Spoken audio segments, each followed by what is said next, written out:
সামান্য ভুলৰ বাবে আজি তোমাৰ এনে দশা হ'ল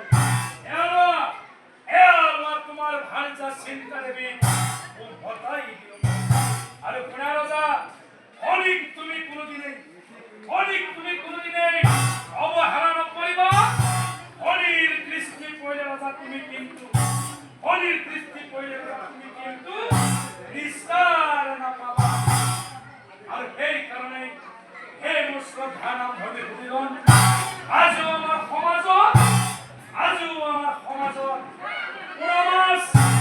পুৰামাছ মানুহে কোনো কাৰণতেই নুধৰে মাটিত টেনিয়া ভাল মাৰি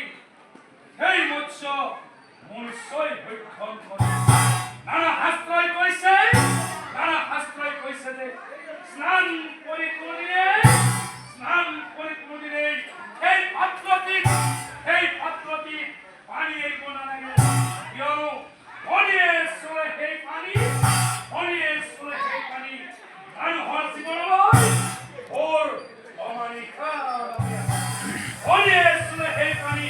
মানুহৰ জীৱনলৈ বৰ অমানিশা